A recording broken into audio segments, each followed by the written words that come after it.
Hello, Deva Premal. I'm so glad to receive you. I have a very simple question. Can you tell me what is the power of a mantra and what is the link between this mantra and meditation? Yes, for me, actually, it's a shortcut to meditation through mantra and through chanting. Because when I chant and I feel my body being so filled with the music and the sounds and the vibration of the singing, it's like a charging of my body. It feels like energizing every cell. Also, it also makes it very quiet inside, you know. So it's very easy for me to then come to a meditation space without any restlessness, without even restlessness of the mind, just this kind of, I call it ecstatic silence, you know. It's like it's charged and it's silent. And I feel many of us have tasted it, and that's why there's so much attraction, you know, to mantra and to singing and chanting. And also because we can do it in a group, we can do it all together, it's very unifying, you know, like we all contribute, we all receive, you know, we all breathing in the same rhythm, you know, we are all important, you know, there's not like one person giving us the answer, you know, we're just kind of singing the answer, or we are celebrating that we don't have any answers, basically. Hello. You have been speaking about wholeness. Is it so important to feel this wholeness? Because today the world is falling apart. There is something in this feeling that could bring us towards our center? I think that's the biggest longing we have is for wholeness, because we always feel so split within already, you know.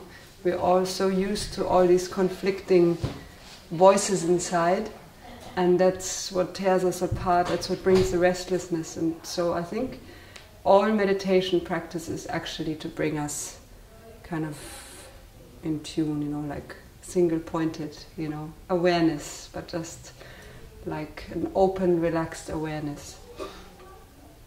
And that's, I feel the mantras and the chanting and the actual singing and chanting, that's what it really can bring. Yeah. And they're ancient sounds, so they are like medicine in sound. They are scientific, you know.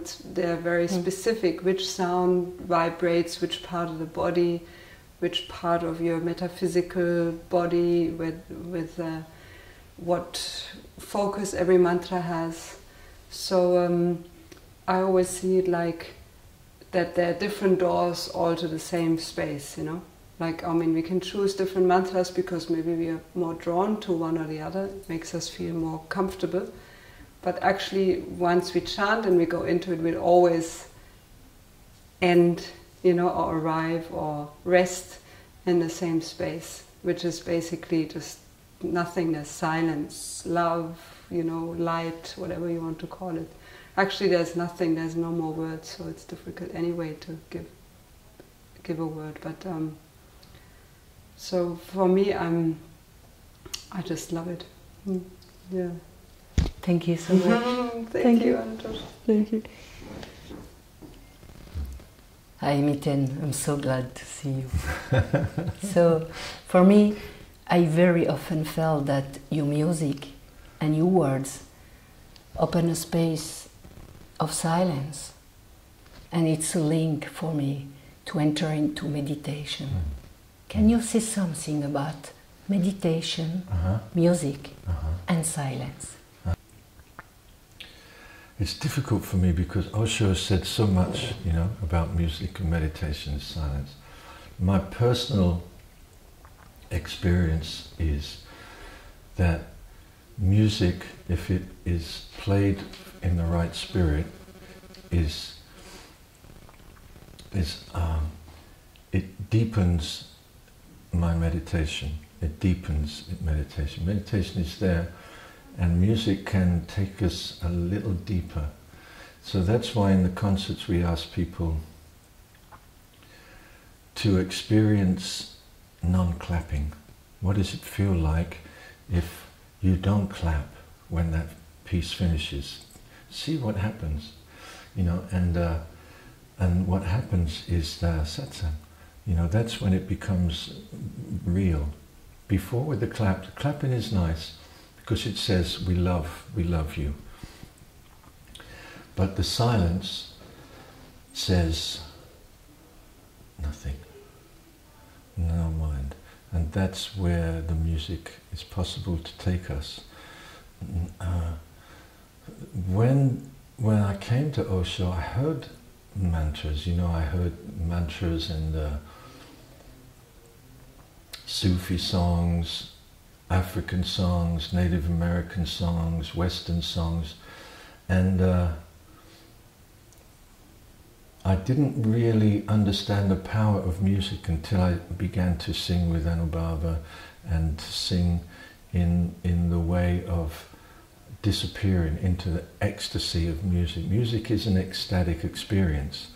It's something that only arose because we can't say it in words. It's more than words, the experience. And music is a way that we can actually feel it all the same without saying anything. And that's where I started to investigate mantras. What are they? What are these sounds? What are they? Osho said, you know, once, you may as well sing Coca-Cola. And what he was saying was, whatever you chant, if you're sleeping, nothing's going to happen. And that's great teaching, of course. But of course, if you listen to him talk about particular mantras, he's so deep. If you heard him speak about Om and Om Purnam, you know, it's so rich, and somehow I knew I could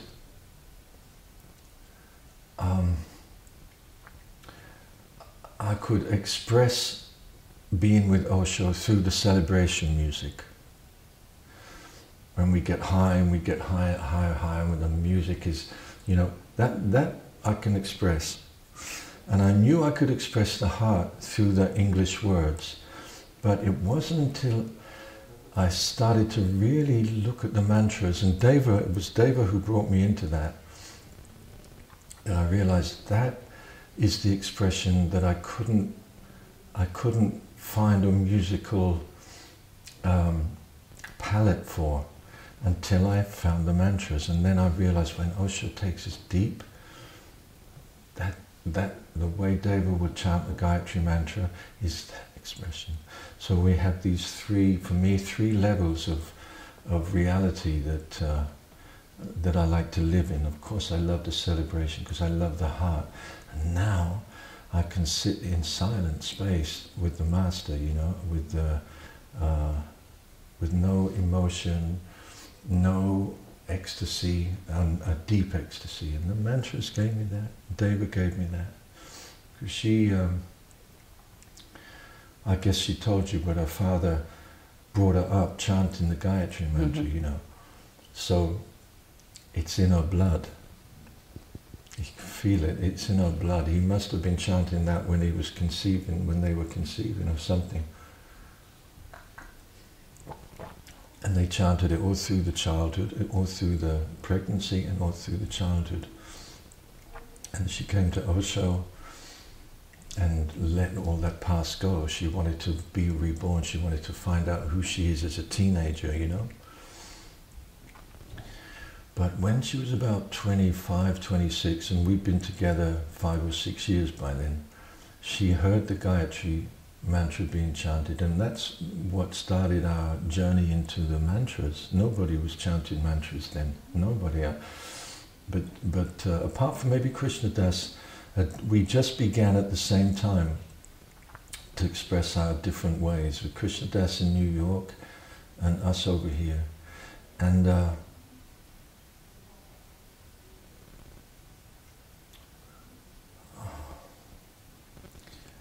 she found her voice. She chanted the Gayatri, and I'm like, okay, let me see how I can make that music for that. See if I can say something from myself on a musical level. How can I